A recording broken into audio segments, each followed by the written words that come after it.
Hi everyone, welcome to Along the Forest Apps Road, live from Clemson, South Carolina. And Tim Ard here. Hope pick up a few people tonight. We do have, I think, a little bit better stream going on. I was able to get the MiFi set up and have close to a decent signal tonight. So hopefully that works out. I hope that the sound and everything is coming through good, and we'll be able to chat a little bit as soon as some people pick up on things. But it's going pretty good this week. We've been out. We left out Sunday. Today we were in Abbeville, South Carolina, with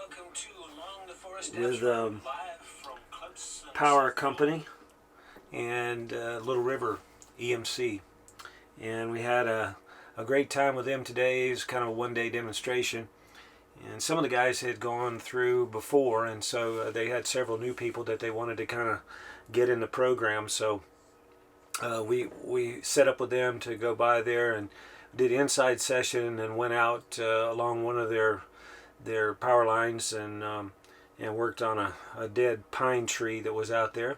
The guys really enjoyed it. A lot of them never really seen a bore cut, hadn't seen a open-faced notch, and so it was something that I think there was 12 of them, and there was only like 3 of them that ever even seen that before. So it worked out really good. They were absolutely amazed when it came down to seeing the pine tree. Went right on target. Luckily on this one, and the top was really brittle. It came down, so they were able to see how the open face would actually keep it from breaking apart, because you got a face notch, what they call common or standard, about 45 degrees, cut back into the tree pretty deep. When that goes over and that face notch closes, if it's a 45-degree opening on the notch, it's halfway to the ground when it breaks. And so when that thing breaks, it creates a lot of shaking in the top, and it's very easy for the tree to snap backwards or to go off target. So important to think through that.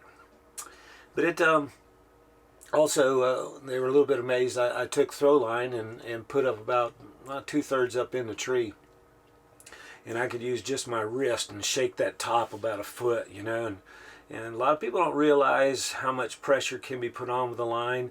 And if you don't have the hinge set up at the base, you're kind of stretching, like in that tree, about 13 inches of solid pine.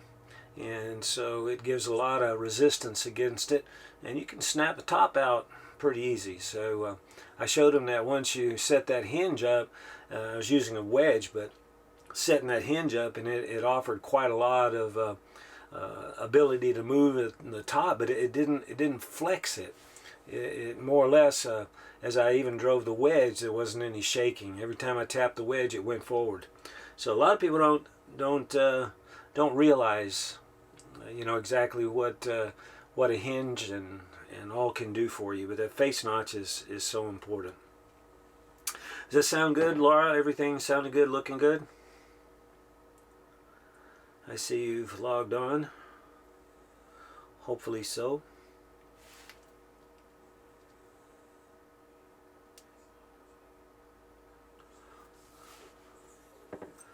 So you're not getting a clear picture.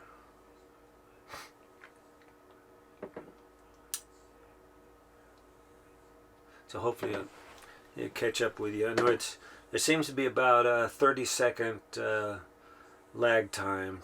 So as long as it sounds good, we're in pretty good shape. I'm usually fuzzy anyway. But we haven't picked up anybody else on the chat that I see yet, so we'll see. Kind of hang on here a little while.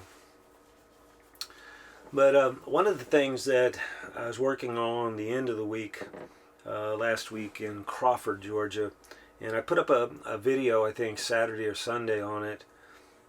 We had a large maple tree, not really large, but it was about 22 inches, 21 inches across, and the top was starting to rot on the lake side. It was right next to a lake. Pavilion to the other side of it, and the lakeside, you could see where the rot was going up the maple, and there was already a limb that had picked up some moisture over the years, and I guess the wind last week basically broke that limb out, and it was a long one heading back over towards the lake, and then the other side trunk was a long limb structure going out over the pavilion, but it was, I don't know, probably 35-40 feet above the pavilion. Well, we put together a plan. It was raining like crazy, so I didn't get a whole lot of video. I set it back up and got it when it was falling, but we put together a plan on it, put out a target, and we all worked together to put the plan together. And the guys really picked up a lot. They had never used a hinge before either. You know, it's amazing to me that people are kind of not ever exposed to what a notch and a hinge can do in control of the tree. Most everybody just kind of puts a big notch or undercut in there, and then they just start cutting from the back to see what happens. And oftentimes, you know, you can be very accurate that way, but in issues where you've got a lot of weights and you need a specific target, it makes it a lot better to be able to set that up with a hinge that's going to steer it to where you need it to go.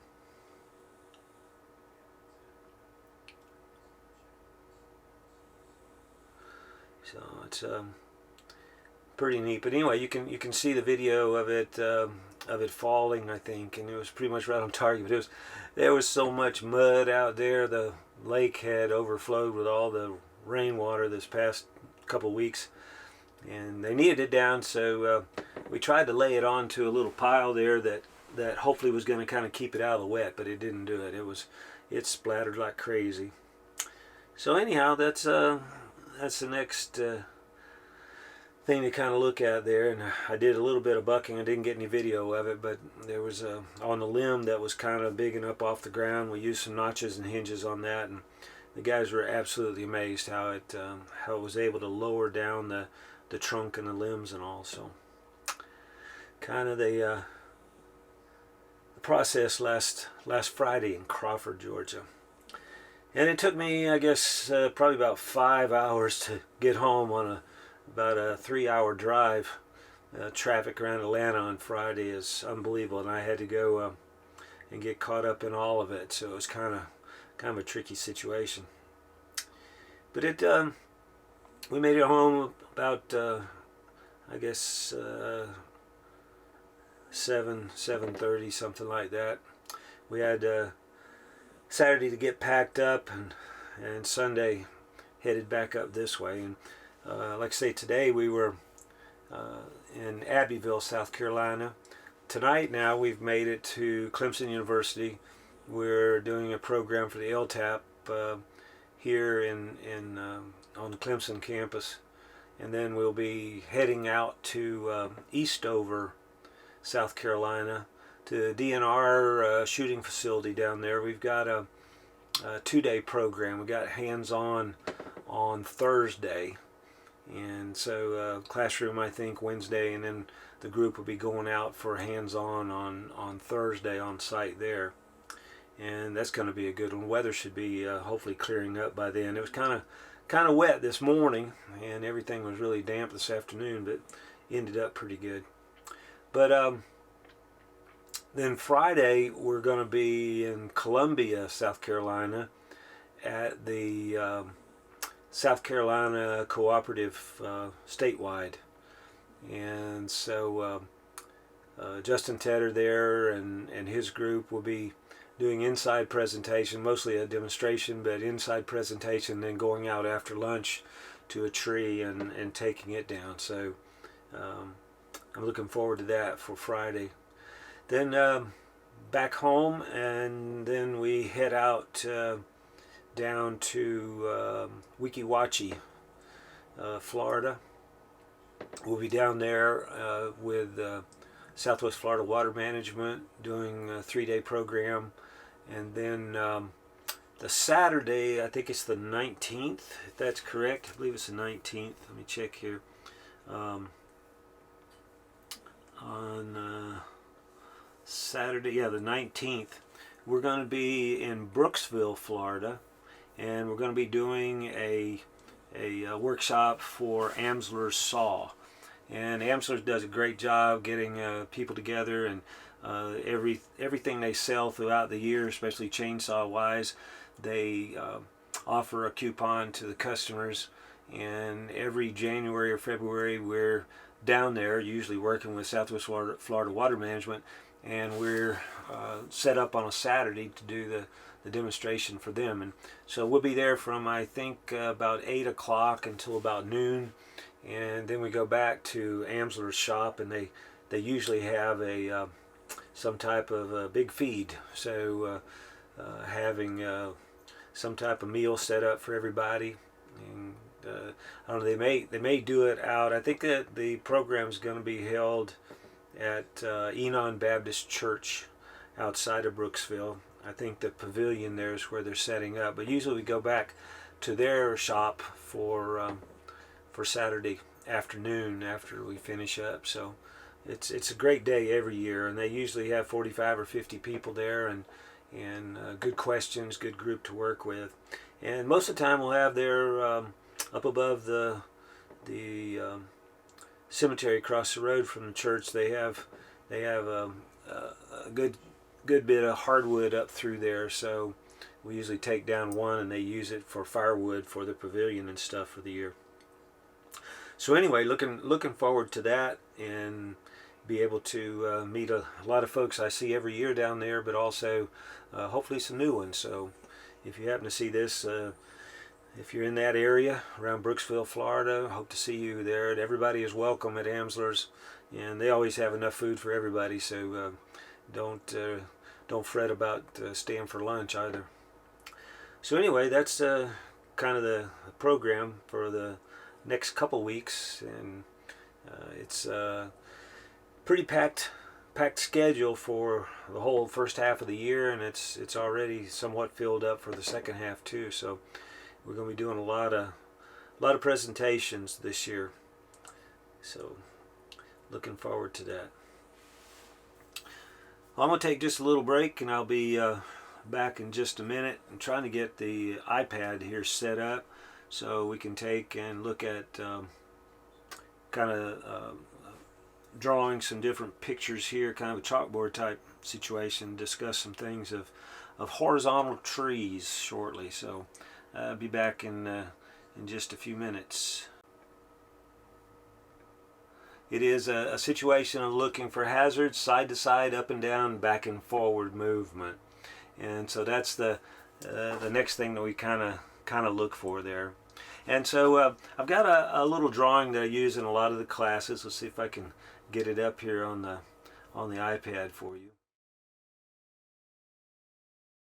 And it was really great to be able to have everybody see how that thing just lowered right down to the ground under control with the hinge and the notch.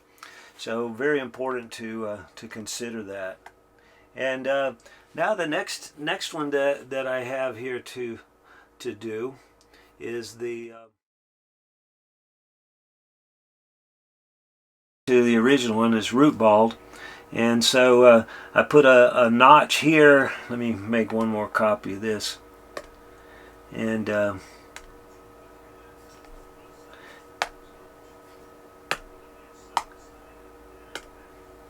I took and we cut a notch here on the compression side. And so you always want to start on the compression side. I did a down cut, leaving a hinge, and more or less this went back to its original position. And so that hinge and notch enables very little resistance as it goes back to its position, but you do have control from side to side. And then the next one was cutting somewhere, let's say right here. And so if you look at this one, same thing. The compression is on the bottom. It's up in the air, so you know the weight of that log's coming down. So you basically can notch here and then down cut. When this end touches the ground, then you can basically cut your hinge off of it, and it drops nice and, well, sometimes heavy, but it drops without rolling side to side. So that's pretty good use of notches and hinges, just like in felling a tree. And then the supporting limb. And this is something where most people say, well, I want to leave that limb there to support so it doesn't get down to the dirt. Well, if that thing's up 4 feet, what you can do is you can notch here and back cut, notch again, back cut, allow it to come down in like 1 or 2 foot intervals, and it makes it really good in slow motion to be able to lower all of that weight down and have great control. And so that's a pretty neat system to use. And then bring it up here to where it's ground level again. Change the elevation here just a bit. Work on to here. I would take and think about my compression side is here on the right side of the limb, and right in through here. I want to take it off right where it attaches to the trunk. So I'm going to think about cut compression side first again. I put a notch into here and put the back cut, allow it to go down, or I could even take and notch it sideways. So if I wanted this out of my way, then I could take and face notch the other side and just back cut that, just like felling a tree. And a lot of people don't realize sometimes on good sized trees it's just like felling a tree to take limbs off of it. So very important that we think about that. Using a notch and a hinge can control that. If you use just a straight kerf, then more or less those kerfs close and pressure has to go somewhere. So very important to think how that works. And now we've got kind of split. Let's say this is kind of up against another tree over here or up against a bank. And so compression on these two is going to be on the top side. So you start to look here, you'd slide notch on the top, slide notch on the top here, undercut, and just allow that to hinge right down to the ground.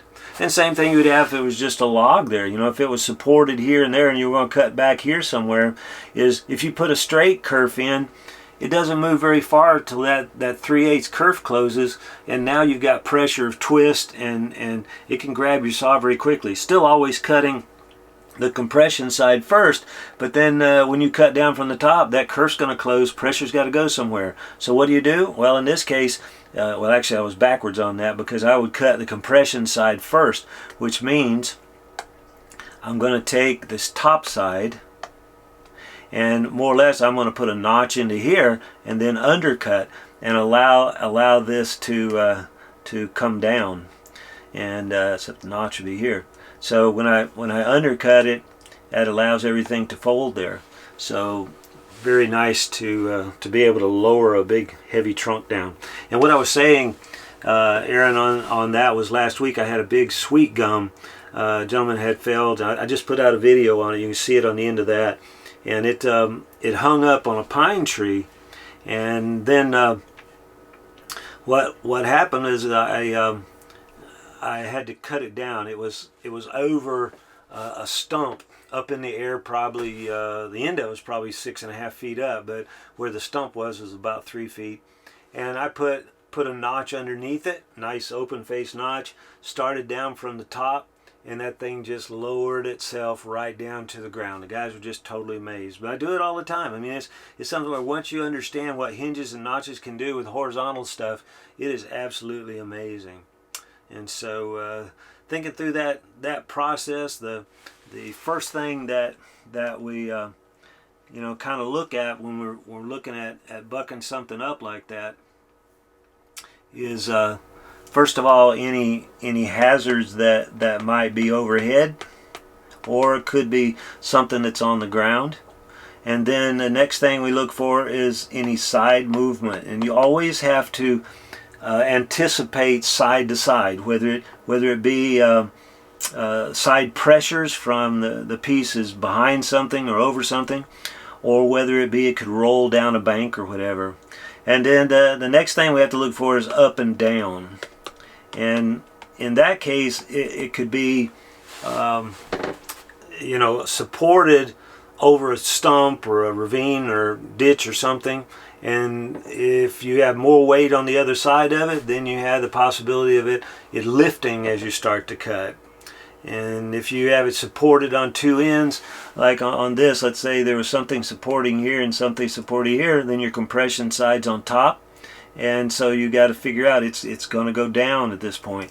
If we were to take and move, you know, the pivot, let's say, to here, and we take this one out, and so we've got more weight on this side.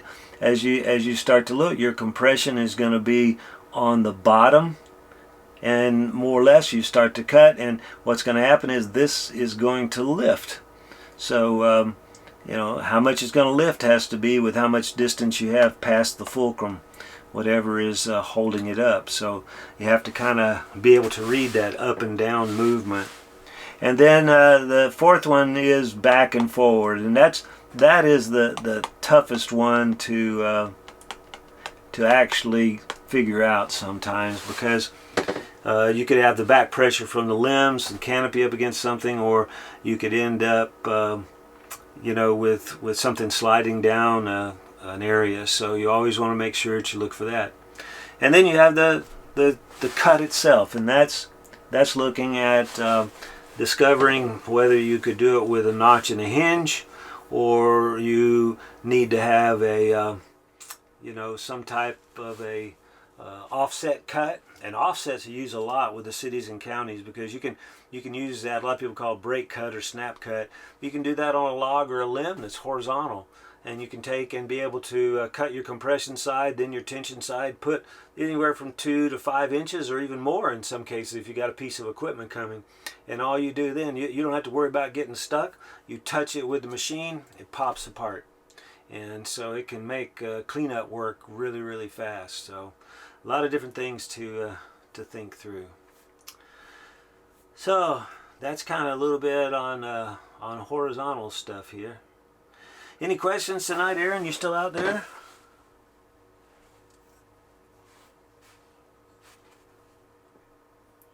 I'm sorry I left that mic off. I had built the thing here on OBS for the put the iPad on there, and I got the sound going, and I turned it off so it didn't bleed over in the other, because I'm using a camera microphone for it.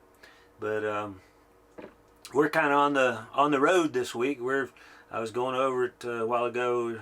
We're in Clemson, South Carolina now. We've got a demonstration here at the university with the LTAP program tomorrow.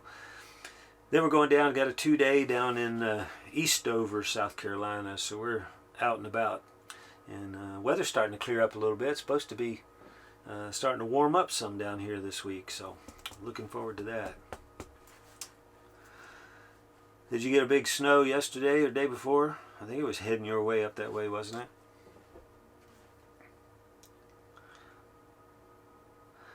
Hey, Wayne Rowan.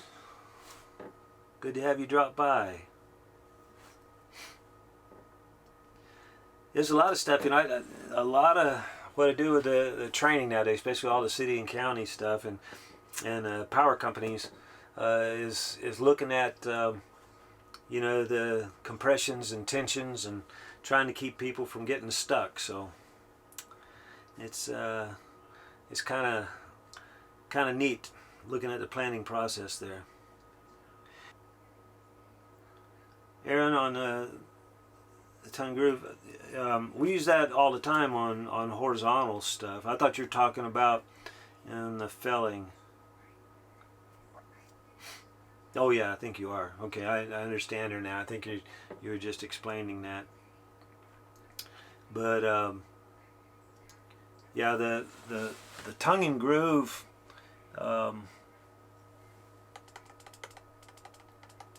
when you think about horizontal stuff, is more or less you've got the log, and you can take and bore through, then go to one side or the other, and you offset. Let me change this over.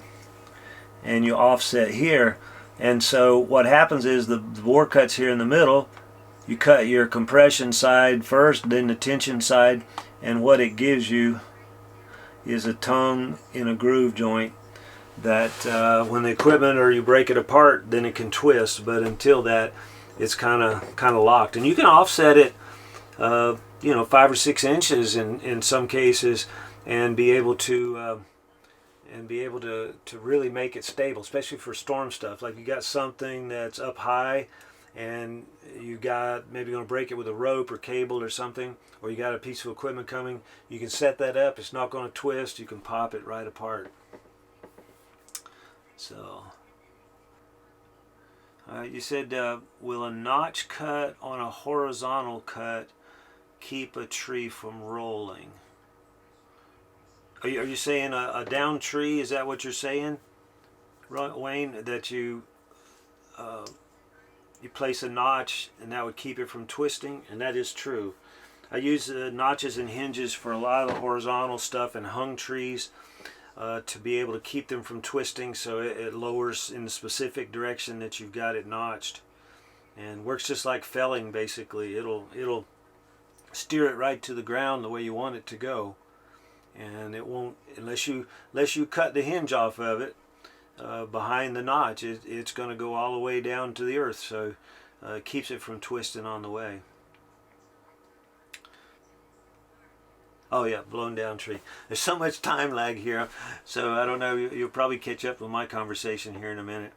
Yeah, on a blow down or a hung tree, you can use that notch and a hinge and have, as long as it's pretty decent fiber, you can have pretty good control over it down to the ground. So it works really super. If you look, I've got a couple videos out there on hung trees, and you can see how it works on that. And I think one I did just week before last in Mississippi, there was showing using the notch and the hinge, slide notch I call it, to let a log down. So Oklahoma City is well represented tonight, huh? And you said, Aaron, I missed that one message. You had some snow came in on Thursday. Snowed in last Thursday and Friday, huh? So it's melting now, huh? Oh, it was cold in Georgia when we got home, and we got just a little dusting first of last week, I guess. But it didn't last long. How does the iPad drawings work? I know I don't have much set up. I'm not on a desk. I'm back here in the RV on the bed trying to draw stuff and all. But I guess the picture shows up okay doing the drawings on the iPad. So I plan to use that a lot in some of the classes. I want to be able to start off these lives with a little bit of presentation on different topics. So if you have some different ideas that you would like covered, and I can even add videos in with this stuff, so it can help to illustrate. And so as we hold the lives, we can be able to really get the information, to where it answers your questions completely. So I was hoping they showed up big enough, because they seem to do pretty good on my monitor here. So I was hoping they're big enough so you can really see it. Now I'll be better at it once I have the drawing my iPad on a solid surface here. I've got wires running all over the bed here trying to hook up the cameras and the iPad. But trying to keep up with the technology. And I've got a MiFi system. The other day, I guess it was Saturday night, I tried to do a live from the house, and I guess there was just no bandwidth left. I mean, it was like everybody and their brother and sister must have been on the internet, and I couldn't get enough bandwidth to even get started on a live stream. So it was pretty good. Hello, Wayne Griswold. How are you? Good evening to you.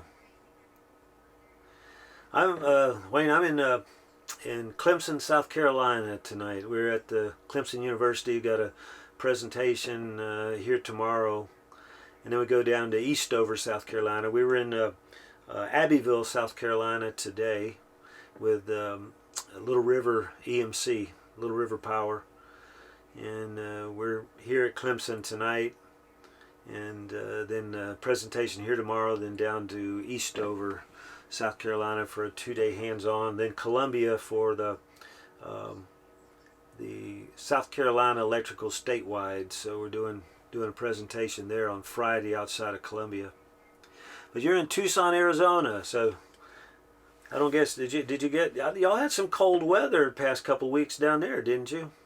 When I say cold, it was probably down to 50 or something, huh? Probably wasn't real cold.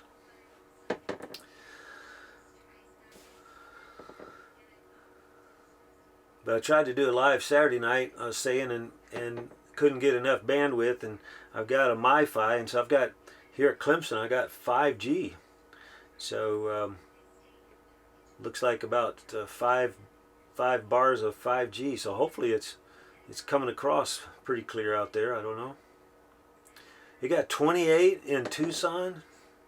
I guess it does get kind of cold out there in the mornings. I've been out there around Flagstaff area and out through there, top of the rim, Grand Canyon, working with Forest Service and the what was it? It was the Kaibab Indian Reservation out there. I did some with Kaibab Industries and on the Indian Reservation years ago out there. And I think I like to froze to death. There was some snow and stuff on that upper edge there out from Flagstaff that year.